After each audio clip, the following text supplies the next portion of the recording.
8 em ponto, bom dia, seja muito bem-vindo ao Jornal Gente, aqui na Rádio Bandeirantes.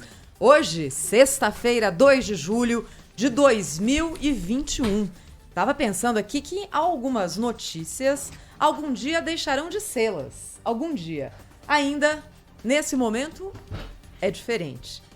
E a gente, como jornalista, aprende que não adianta brigar com a notícia. Não adianta. Quando ela aparece, a gente tem que reconhecer, levar ao nosso ouvinte, comentar a respeito, refletir. As notícias, na verdade, são todas elas o que a gente leva ao ouvinte da Rádio Bandeirantes todos os dias no Jornal Gente. Reflexos do nosso tempo, do que a gente vive. Um jornal de rádio nada mais é do que uma página viva da história, não é? Que a gente tem aqui o enorme prazer de compartilhar todos os dias com os nossos ouvintes e sabemos da nossa responsabilidade. Porque as coisas vão mudando, e nós temos que mudar junto com elas. O governador do Rio Grande do Sul, Eduardo Leite, deu uma entrevista ao programa Conversa com Bial. E, de uma forma muito pouco usual, especialmente na política, veio a público para dizer o seguinte: eu sou gay. Nesse Brasil com pouca integridade nesse momento, a gente precisa debater o que se é, né? Para que se fique claro e não se tenha nada a esconder. Eu sou gay. Eu sou gay. E sou um governador gay. Não sou um gay governador, tanto quanto Obama nos Estados Unidos não foi um negro presidente, foi um presidente negro. E tenho orgulho disso. E eu tava aqui puxando pela memória, falei, puxa, mas quem será que foi o último político em cargo relevante que em algum momento da vida no Brasil tenha vindo a público e falado isso? Gente, eu sou gay, eu não sou um gay político, eu sou um político gay. E a rigor, tanto faz o que eu sou, o que eu não sou.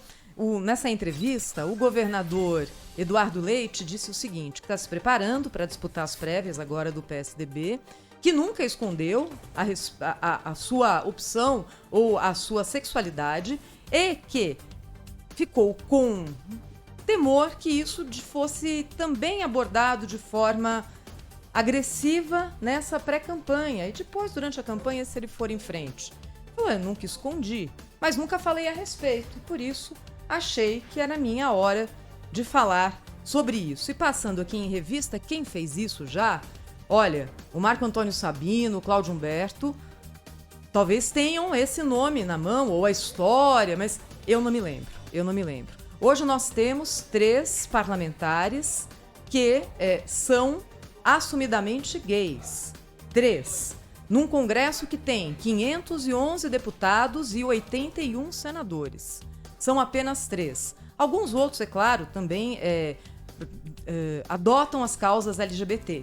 Mas são apenas 3 que falam para o seu eleitor o seguinte: eu sou gay, mas não estou aqui para só fazer isso, ou só para defender essas causas. Tenho muitas outras. A gente vai chegar um dia em que isso não vai ser notícia. Vai chegar. Ainda não chegamos. E é uma notícia importante do ponto de vista de comportamento, o fato de um político de 33 anos, novo da nova geração do PSDB, governador de um enorme estado brasileiro, o Rio Grande do Sul, vir a público e falar isso. Eu sou gay. Foi isso que fez o governador Eduardo Leite ontem. Aliás, o governador esteve aqui na Rádio Bandeirantes, nesse estúdio. Também ontem foi entrevistado pelo José Luiz da Atena, falou sobre política aqui na Rádio Bandeirantes. Por exemplo, sobre a possibilidade que ele vê de que haja uma terceira via. É essa aposta que Eduardo Leite faz para se colocar como candidato nas prévias do PSDB.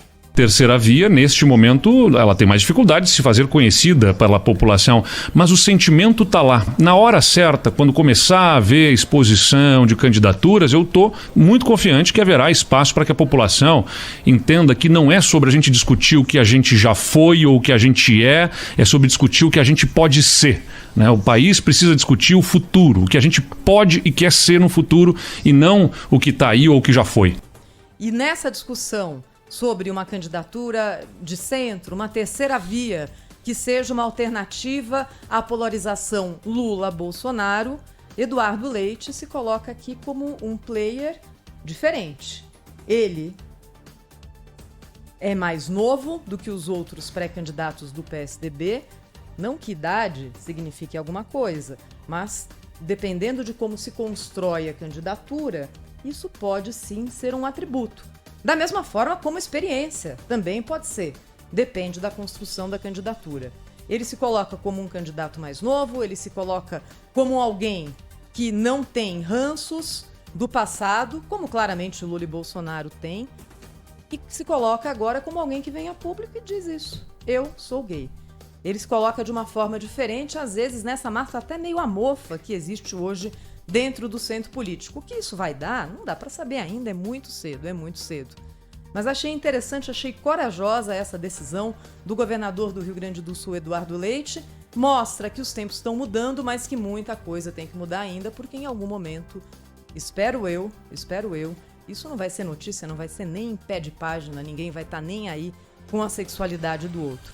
Vamos ver. E aí, sabe, só para fechar aqui, ouvindo essa declaração do Eduardo Leite ao programa Conversa com Bial, me lembrei tanto daquela entrevista que o José Paulo de Andrade deu a esse mesmo programa. O Zé ficou tão feliz quando foi convidado para participar do Conversa com Bial, falou sobre a história dele aqui na Rádio Bandeirantes, sobre a vida dele, contou causos, falou sobre o Pulo do Gato, programa que ele comandou por mais de 50 anos. Justamente agora, mês de julho, em que será completado 1 ano da morte do Zé Paulo, dia 17 de julho. Como passa rápido o tempo e como o Zé faz falta aqui entre nós. Cláudio Humberto, direto de Brasília. Muito bom dia, Cláudio. Bom dia, Thaís Freitas. Bom dia, Sabino. Marco Antônio Sabino. Muito bom dia, Brasil. A gente só precisa verificar ou prestar atenção, viu, Thaís, se essa iniciativa, esse gesto, essa declaração do governador do Rio Grande do Sul tem a ver com o fator político ou tem a ver com o fator pessoal da sua opção sexual, etc. e tal. Se é uma afirmação de sexualidade, se é uma afirmação até filosófica do ponto de vista humano, ou se é uma jogada política, né? Porque a gente sabe que hoje no mundo inteiro há uma tendência. Eu estava conversando sobre esse assunto virtualmente com um grupo de pessoas, agora, 3 semanas atrás, e uma dessas pessoas disse isso: olha, o momento adequado é uma candidatura de um gay, claramente gay, bem-sucedido e que tenha um bom discurso e etc, etc. Tá aí. Pode ser essa a figura do atual governador do Rio Grande do Sul. É claro que isso exige também uma atitude corajosa. Não há nenhum gaúcho que ignore o fato de que ele tinha essa opção sexual, que o governador era gay. Quem é que ignorava essa condição do governador Eduardo Leite, sobretudo no Rio Grande do Sul? Ninguém, todo mundo sabia já. Mas o fato de virar público e falar com todas as letras, Cláudio, eu acho que também é uma libertação pessoal, não é? Sim, é exatamente isso. A minha dúvida é se é uma libertação pessoal ou se é uma jogada política, entendeu? Ele agora vai se transformar no candidato de uma parcela fundamental da população que, se não tem essa opção, apoia quem a tenha, né? Quem é que não apoia? Quem de nós aqui que tem uma relação preconceituosa com essas pessoas? Ninguém, né? É só você verificar as paradas de orgulho gay realizadas no Brasil antes da pandemia, né?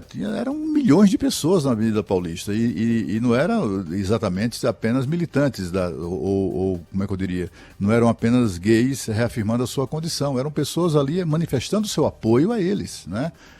As famílias, todo mundo. Se eu estivesse em São Paulo, eu certamente compareceria para apoiar, como vários colegas o fizeram. Eu me lembro do Boechat. O Boechat, certa vez, participou de um desses eventos por uma questão de cidadania.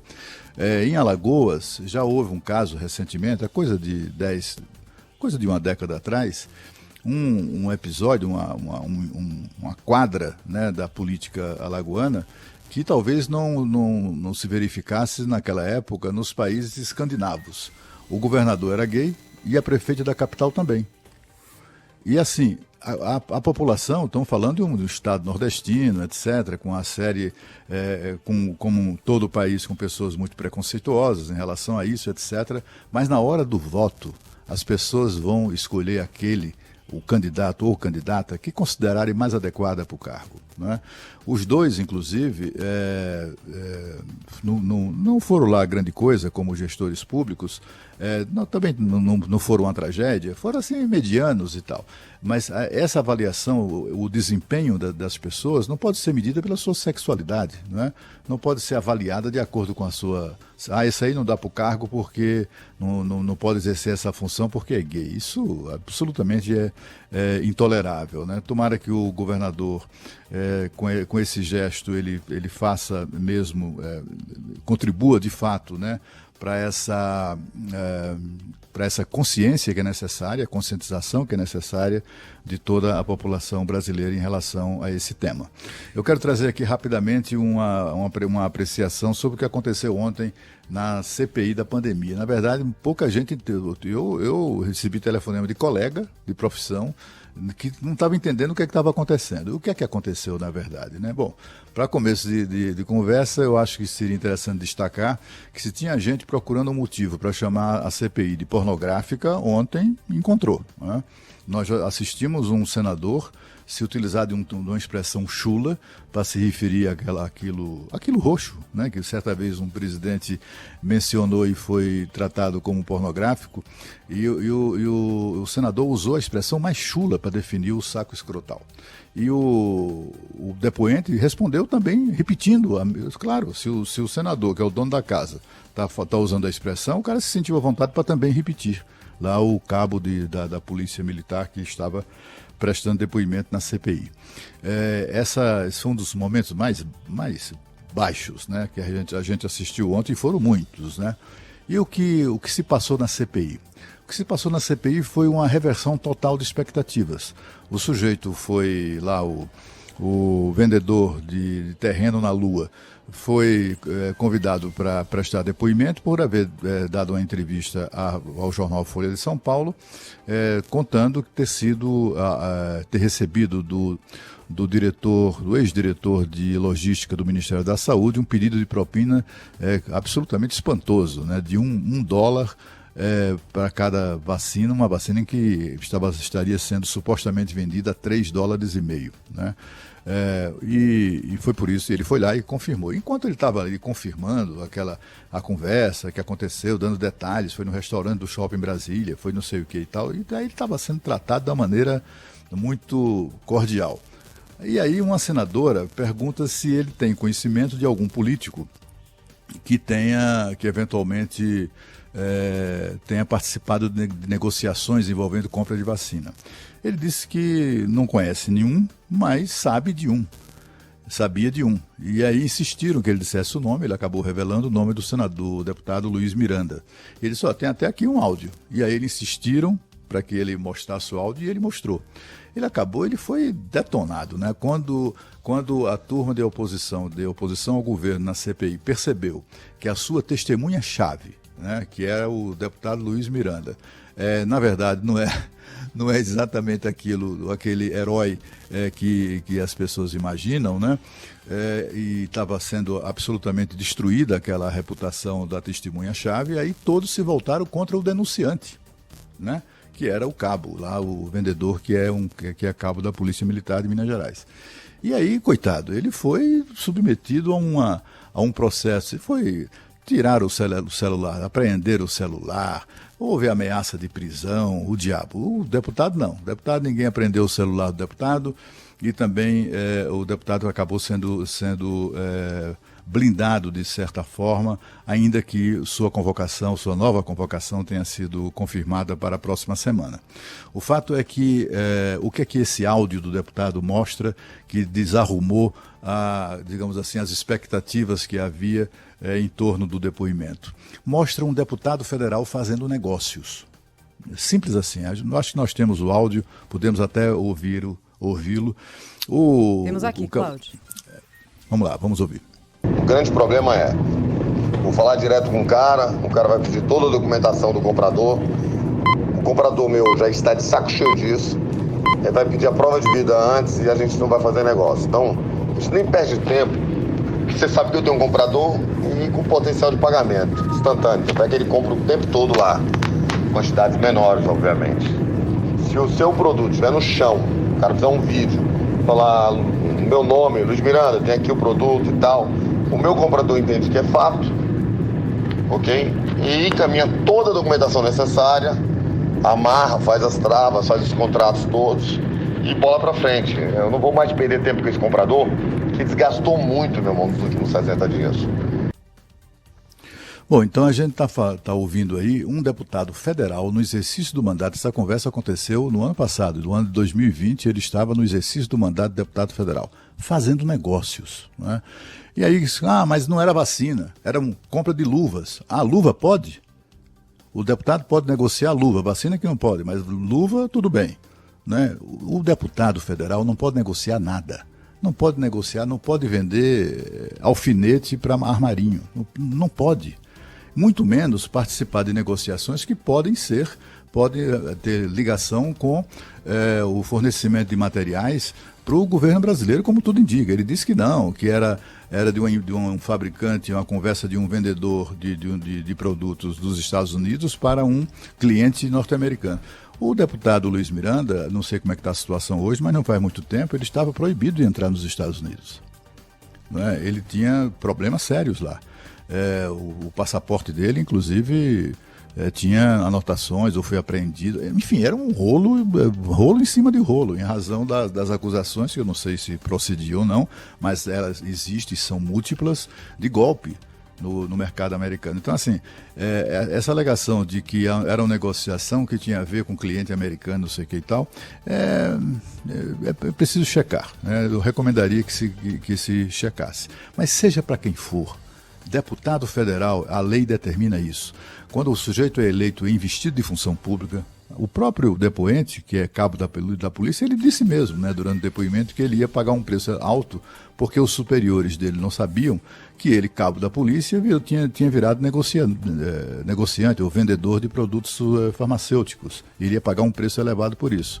Talvez até venha a ser expulso da polícia militar. Né? O deputado federal não pode vender nada. Quando o sujeito, ainda que seja empresário, faz a opção pela vida pública, ele tem que sair dos negócios dele. É assim que funciona. O ministro Queiroga, para assumir o Ministério da Saúde, demorou muito, a gente se lembra disso, para a posse dele, porque ele estava se livrando dos vínculos que tinha com clínicas, com não sei o que e tal, como sócio. Porque é assim que funciona, tem que sair da sociedade, ou pelo menos sair da condição de sócio-administrador da sociedade. Há uma série de impedimentos legais para o exercício de atividade privada daquele que está investido em função pública. E o que a gente assistiu ontem foi uma tentativa, a meu ver, absolutamente ativista, de se tentar desqualificar uma denúncia gravíssima contra esse deputado. A denúncia é muito grave. Isso não quer dizer que a conversa entre o cabo lá da polícia e o ex-diretor de logística não tenha ocorrido. Eu acho até que há uma grande chance, em razão como é que eu diria, do histórico, né, desse camarada, do Roberto Ferreira Dias, no Ministério da Saúde.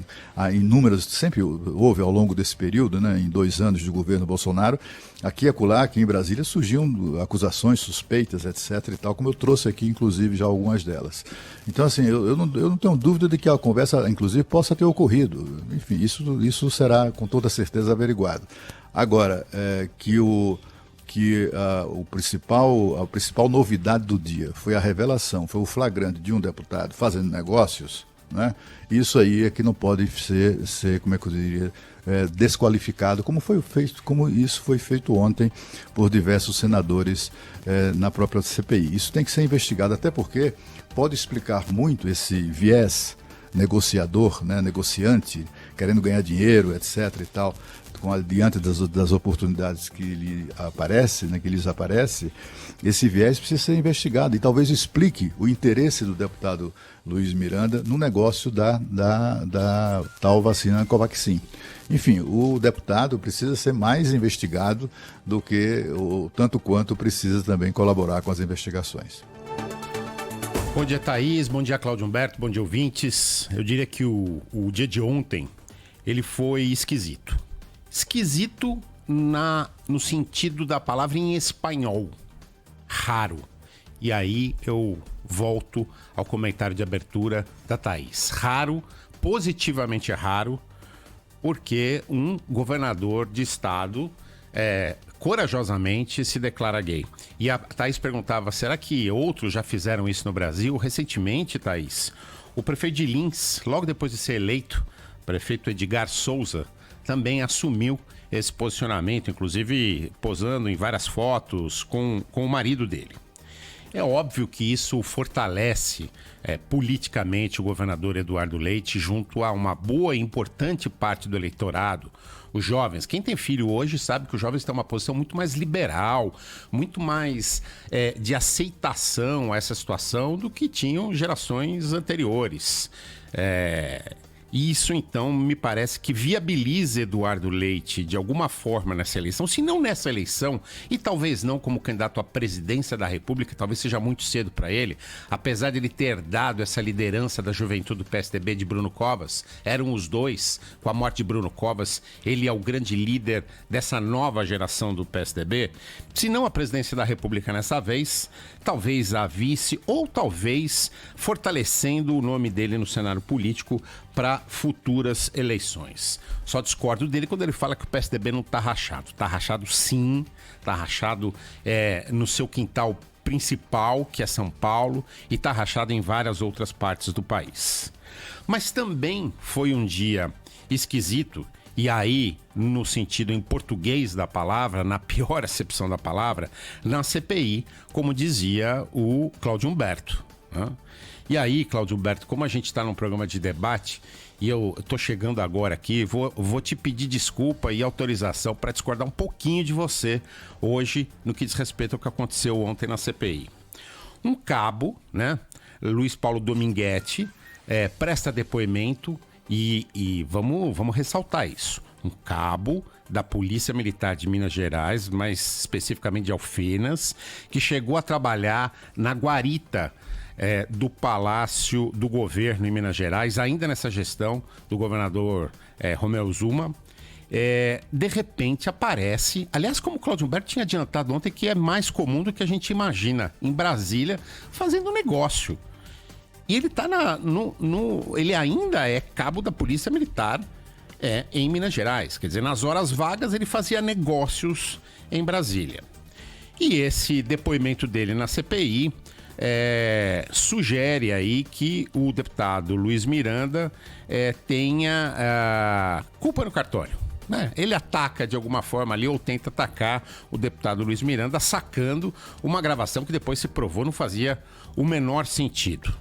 Mas, de qualquer forma, Dominguete serve, segundo vários senadores falavam ali na CPI, um pouco para desviar a atenção daquela denúncia original do deputado Luiz Miranda de que teria avisado o presidente Bolsonaro sobre negociações escusas na compra da vacina Covaxin, que acabou não se confirmando, mas pelo menos na negociação da compra da vacina Covaxin.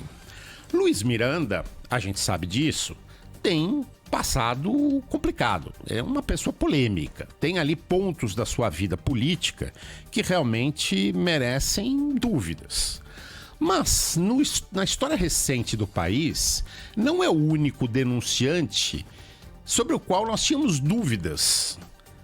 Vamos lembrar de Pedro Collor, não era nenhum santo, né? E fez dúvidas que iniciou um processo que acabou levando à queda do presidente Fernando Collor. Vamos lembrar de Roberto Jefferson, que fez acusações ali no governo Lula, e Roberto Jefferson também não era nenhum deputado, nenhum parlamentar em que a credibilidade era a sua principal característica. Vamos lembrar de Eduardo Cunha, que iniciou aí o processo todo de impeachment da ex-presidente Dilma e que depois acabou preso. Então, são denunciantes que não necessariamente, num primeiro momento, nos trazem conforto, segurança, mas que fizeram, de alguma forma, parte da história do Brasil, puxando o fio do novelo de investigações que, de alguma forma, resultaram em um novo momento. Mas, retomando meu raciocínio, efetivamente, aquele depoimento de Dominguete hoje poderia ter desviado a atenção, sim, de toda a CPI, desqualificava o denunciante Luiz Miranda, foi uma versão comprada imediatamente pelos senadores governistas, e a senadora Simone Tebet, ela, de alguma forma, resumiu o que pensavam aqueles senadores. Nós estamos aqui diante de um bode na sala. E eu digo isso porque a pergunta que fica é se esse bode veio espontaneamente ou foi plantado. E quando eu falo bode na sala, não estou me referindo a Vossa Senhoria. Eu estou me referindo a um áudio fraudulento sacado do bolso do colete por Vossa Senhoria. Pois é. De qualquer forma, para concluir, quem ficou feliz com essa situação ontem, e eu digo feliz porque se manifestou feliz, comemorou publicamente, foi o presidente Jair Bolsonaro em sua live de ontem. Comemorou ontem o depoimento de Dominguete. É verdade que logo depois o presidente Jair Bolsonaro logo se irritou. É o típico, né, do presidente Jair Bolsonaro, perdeu o pavio também na live, atacando a CPI novamente. E aí teve muitos assuntos para o presidente Jair Bolsonaro.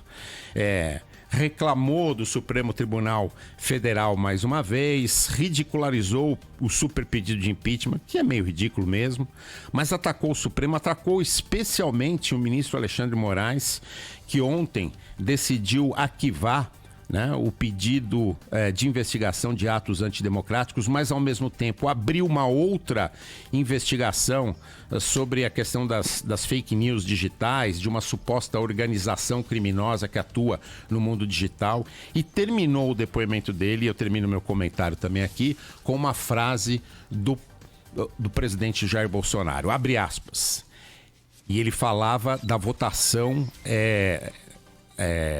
para presidente com voto impresso. Então vamos lá, abre aspas. Presidente Jair Bolsonaro. Eu entrego a faixa a qualquer um que ganhe de mim de forma limpa. Na fraude, não entrego. Fecha aspas. Bom, eu só quero lembrar o seguinte, eu concordo com tudo que você diz, sabe, Sabino, mas menos quando você afirma que o áudio do deputado fazendo negócios não tem nada a ver. Eu acho que tem tudo a ver. Tudo a ver. Isso revela o interesse do deputado em negociações, inclusive de vacina. Né? Quando ele se mete nessa história da vacina Covaxin, não sei o quê, isso aí, aqui em Brasília, por exemplo, o que a turma que todo mundo, inclusive jornalistas, mas ninguém publica, é que a suspeita é que é caso típico de um desses oportunistas, como o caso do Cabo, ele é exatamente feito do mesmo material do Cabo que ontem prestou depoimento. É a reação típica de quem, afinal de contas, não participou do negócio. Eu não estou dizendo que o negócio foi correto, não foi, se foi fraudulento ou se não foi. Foi um negócio, não foi? Não foi fechado um contrato do Ministério da Saúde com a fabricante de vacinas? E ele não participou disso, talvez tenha tentado participar e não participou disso. Não sei. A CPI tem que investigar isso também, sabe? Cláudio. É preciso. Agora, o fato de enfim, o áudio do deputado fazendo negócios ter sido divulgado, eu acho que é revelador.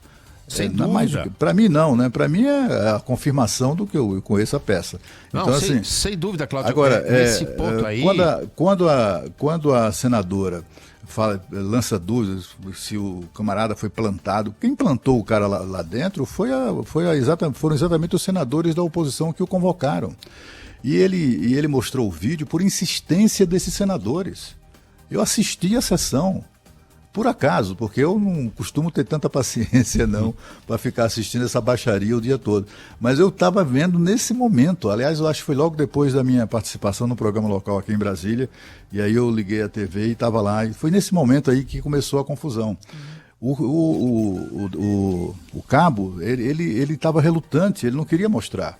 Quando ele se refere ao Luiz Miranda, ele faz um muxoxo de quem estava incomodado com o fato de que o Luiz Miranda virou um concorrente dele, entendeu? No negócio. né? Mas Cláudio... tinha virado um concorrente. Ele disse, inclusive, o seguinte, que ele era dos mais insistentes, quer dizer, mostrando que havia outros ali intermediários, outras pessoas tentando, de alguma maneira, ganhar uma beirada desse negócio. A gente discorda em alguns pontos, mas rapidinho aqui, a gente concorda, para ficar bem claro, que esse áudio vazado mostra uma situação absolutamente irregular. Eu usei a palavra esquisita o tempo todo aqui no meu comentário, né, no sentido espanhol e no sentido do português. Muito esquisito, no mínimo, um deputado fazer negócios por telefone em pleno mandato. Você tem toda a razão. Nesse aspecto nós estamos de acordo, viu, Cláudio? E o que o Sabino levanta, só pra gente fechar aqui essa história, coloca por terra, às vezes, a vontade que alguns têm, independente da preferência política, de que a CPI seja algo dos bons versus os maus, dos ilibados versus os corruptos, daquele que teve a coragem de denunciar contra aqueles que se locupletam do dinheiro público. Não é assim. Essa história que você coloca, Sabino, ao longo do tempo na política brasileira mostra que essa é uma imagem absolutamente ingênua e que não existe na realidade. Não existe. Normalmente o que a gente tem ao longo dos tempos, e ainda não está muito claro o que vai seguir, se esse vai ser o caminho dessa CPI, é um denunciante vindo a público descontente com alguma negociação que ele esperava que pudesse beneficiá-lo e não o beneficiou da forma como ele esperava. Então essa coisa do bom contra o mal, gente, esquece. É uma pena, mas não existe, não existe. Não há mocinhos ali, né? Ali não há mocinhos. O presidente da CPI foi acusado frontalmente por um depoente, deputado estadual, de haver desviado 260 milhões de reais da saúde pública lá no Amazonas. O relator, nem preciso lembrar aqui da imensa capivara do senador relator.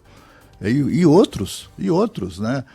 Conversamos aqui sobre a presença do Dr. Alberto Toron, que livrou vários deles da cadeia ali, né? Ou que os defende, etc. É tudo gente enrolada. Então, assim, agora, tem o mérito de investigar como é que eu diria, a prerrogativa, né? A representatividade para fazer isso tem, isso não é inegável. Na sequência do Jornal Gente, uma entrevista ao vivo com o presidente nacional do PSD, ex-prefeito de São Paulo, Gilberto Kassab.